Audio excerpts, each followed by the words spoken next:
আপনি যদি দ্বীনি শিক্ষা শিক্ষিত হয়ে আলিম হয়ে যেতে পারেন, তাহলে আপনি আলিম হওয়ার কারণে আসমানবাসী আপনার জন্য দোয়া করে, জমিনের বাসিন্দা আপনার জন্য দোয়া করে, পানির ভিতরে মাছ পর্যন্ত আপনার জন্য দোয়া করে, গর্তের ভিতর পিপিলিকা পর্যন্ত আপনার জন্য দোয়া করে। আল্লাহ রাসূল বলেন, ওয়া ইন্নাল আলিমা লা ইস্তাগফিরু লাহু মান ফিস সামাওয়াতি ওয়া মান ফিল আরদ হাত্তাল হিতান ফি জাওফিল মা। পয়গম্বর বলেন, আপনি আলিম হয়ে গেলে আপনার আসমানবাসীরা আপনার জন্য দোয়া করে। আসমানে কারা থেকে জুড়ে বলেন? ফেরেশতারা। আসমানে ফেরেশতা আপনার জন্য দোয়া করে। জমিনের বাসিন্দা আল্লাহ তাআলার জমিনের বাসিন্দারা আপনার জন্য দোয়া করে। সমুদ্রের ভিতরে মাছেরা আপনার জন্য দোয়া করে। গর্তের ভিতর পিপিলিকা আপনার জন্য দোয়া করে। এরে মুমিন মুসলমান, প্রশ্ন হয় কেন আমার জন্য তারা দোয়া করবে? আমি কি আসমানবাসীরে বলেছি আমার জন্য দোয়া করো? জমিনের বাসিন্দাকে কি বলেছি আমার জন্য দোয়া করো? মাছকে আমি কি বলেছি মাছ তুমি আমার জন্য দোয়া করো?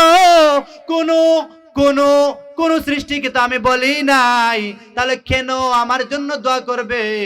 মিশকাতুল মাসাবি এর একটা ব্যাখ্যা গ্রন্থ আছে, মিরকাতুল মাফাতিহ, মোল্লা আলী কারি রহমাতুল্লাহি আলাইহি লিখেছেন। মোল্লা আলী কারি রহমাতুল্লাহি আলাইহি ওই হাদিসের ব্যাখ্যার মধ্যে লিখতেছেন, ওই আলিমের জন্য আসমানবাসী কেন দোয়া করে, জমিনবাসী কেন দোয়া করে, সাগরের ভিতরে মাছ কেন দোয়া করে, গর্তের ভিতর পিপিলিকা কেন দোয়া করে?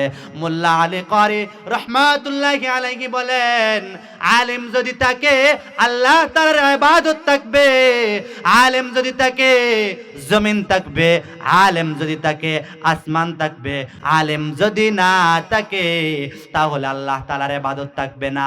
আল্লাহর ইবাদত না থাকলে জুলুম থাকবে, অন্যায় থাকবে, অবিচার থাকবে।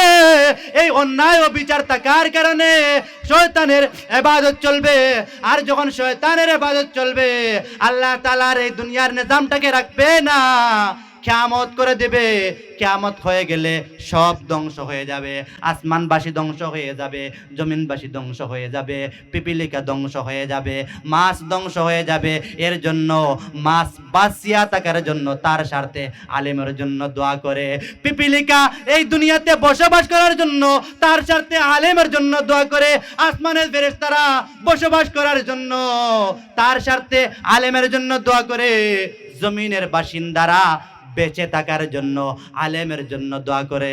এর জন্য দেখেন মুমিন মুসলমান, আপনি যদি একটা শিক্ষায় শিক্ষিত হতে পারেন তাহলে পুল কায়নাতের সৃষ্টি থেকে আপনার জন্য দোয়া আসতে থাকবে। সিদ্ধান্ত আপনার হাতে, সিদ্ধান্ত আপনার হাতে। আর এমন কোন ফজিলত দুনিয়ার আর কোন শিক্ষার ক্ষেত্রে নাই। কোন আলোচক দেখাতে পারবে না, কোন গবেষক দেখাতে পারবে না, কোন ওয়াইজ দেখাতে পারবে না, কোন মুফতি, কোন মুহাদ্দিস দেখাতে পারবে না।